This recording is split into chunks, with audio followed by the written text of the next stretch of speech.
Salut les amis, c'est MMA France TV, de retour pour vous tenir informé des nouveautés dans le monde du MMA. Aujourd'hui, je vous ai traduit la récente interview de Kevin Lee. Dans cette interview, Kevin Lee répond à des questions concernant Khabib Nurmagomedov et Conor McGregor. Je tiens à vous rappeler que Kevin Lee a un combat contre Al Iaquinta ce week-end, le 15 décembre en Amérique et le 16 décembre très tôt le matin en France. Je vous rappelle aussi que ces deux combattants se sont déjà affrontés en 2014, dans le cadre de l'UFC 169, où Iaquinta a battu Lee par décision unanime. Il s'agissait du tout premier combat de Kevin Lee à l'UFC. A-t-il acquis plus d'expérience et sera-t-il capable de prendre sa revanche et enfin battre Al Iaquinta? Nous le saurons dimanche. Et vous, qu'en pensez-vous? Qui selon vous gagnera ce combat? Ça m'intéresserait de connaître votre avis. Laissez votre avis dans la barre des commentaires. Et n'oubliez pas de vous abonner à la chaîne si ce n'est pas encore fait, et à laisser un petit like pour me soutenir. C'était tout pour moi, je vous dis bon visionnage et à la prochaine.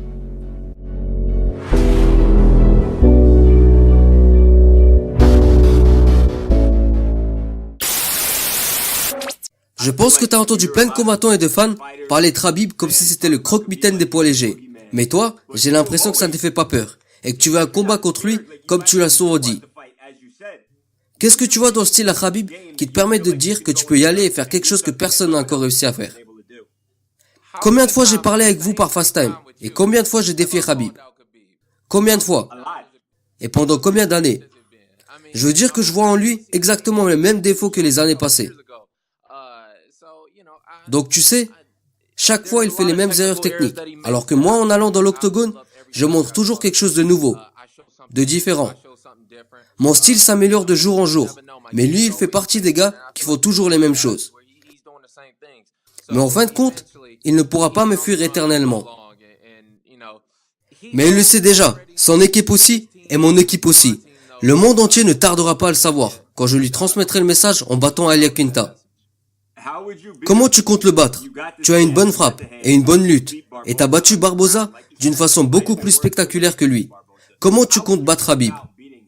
Tout le monde a peur de faire de la lutte avec lui, et grâce à ça, il se différencie. Et maintenant, il se croit aussi être un bon boxeur, parce qu'il a touché Conor une fois. En réalité, c'était parce que Conor était focalisé sur sa lutte. Il avait peur de sa lutte. Je suis plus grand, plus fort, et je n'ai pas peur de la lutte. S'il veut, on peut transformer ça en combat de lutte. Et on verra ce qui se passera. Tu avais dit que Conor ne fait plus partie des top combattants. Qui sont maintenant les meilleurs combattants de cette division? Qui si ce n'est plus Conor? Je viens tout juste de regarder le classement des meilleurs combattants, toutes catégories confondues. Et il est en 8e position, devant certains champions même. Tu l'aurais mis en quelle position, toi? Ouais, selon moi, les médias aiment jouer avec ça. Et je peux les comprendre, parce que ça fait des ventes, de l'argent. Conor ramène de l'argent. Mais d'un point de vue sportif, je ne le vois pas en haut du classement. Je ne sais pas. Mais s'il n'est pas possible de le sortir du classement, je le verrai bien tout en bas de ce classement. Je dois avouer que c'est un bon sportif. Mais chez les poids légers, il n'est pas aussi fort que l'on pourrait le croire. On le sait tous. Un combat avec lui serait pas mal. Mais ça ne m'intéresse pas trop. J'ai besoin de combattants plus forts. J'ai fait un combat contre Barboza. S'il vient de me voir prochainement pour me dire de me battre avec Conor, je pense que je serai pas très intéressé. J'ai besoin d'affronter quelqu'un de plus fort.